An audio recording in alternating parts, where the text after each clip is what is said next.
This is indeed a very sad day for us.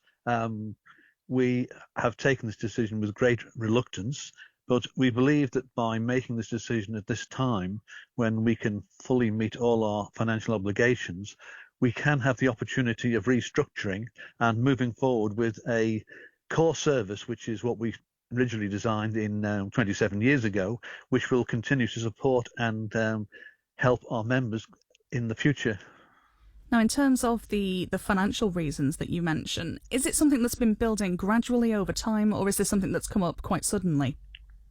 No, if you look back to COVID, pre-COVID, we had built up quite a nice reserve, which we felt fairly comfortable with, and that enabled us to get through COVID. If we hadn't had that reserve at that time, then obviously we wouldn't have survived. But since COVID, our ability to raise funds has reduced, and the demand on our services has increased considerably.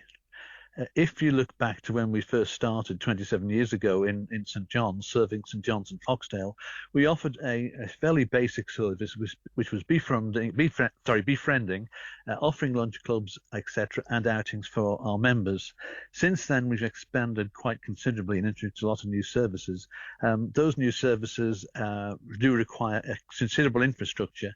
And whilst we have had considerable and very generous support from the island people, from individuals, from corporates, from government, that has just become unsustainable in the current economic climate. Now, I understand the charity does employ some staff. What does this mean in terms of redundancies?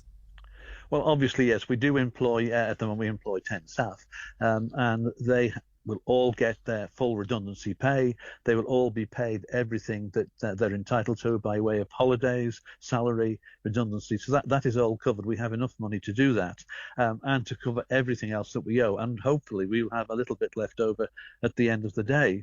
So what we're looking to do now moving forward is to restructure and have an organisation where the costs, the annual running costs, will come down to something in the region of £140,000, of which we already have pledges to supporters of 20,000, which leaves us to raise 120,000.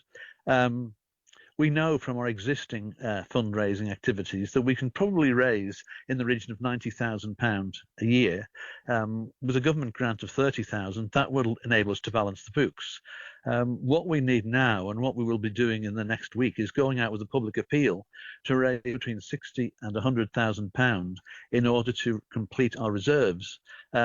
This is what you might in business terms call working capital, which means that we will be able to go forward, but without that sort of money behind us, we would not be able to go forward.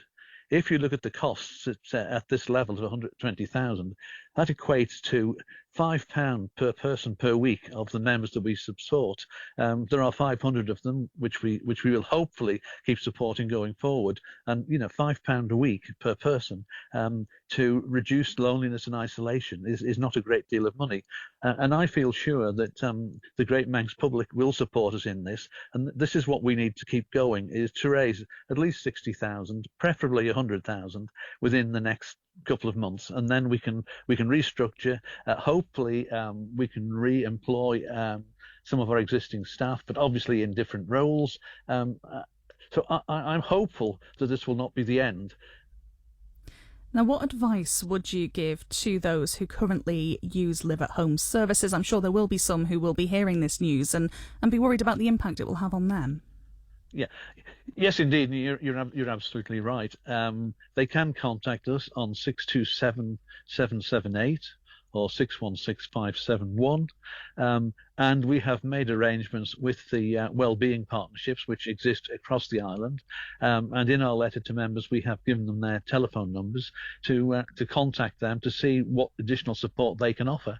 We're also talking, obviously, to our fellow charities, again, to see what assistance can be made available. So we are doing our best to support people. But as I say, the crux of what we're trying to do is to raise £60,000 to £100,000 in the next 2 or 3 months in order to provide a reduced core service.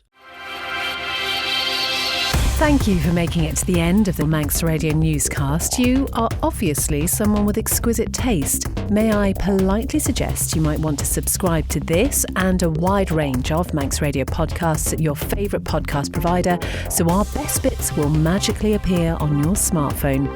Thank you.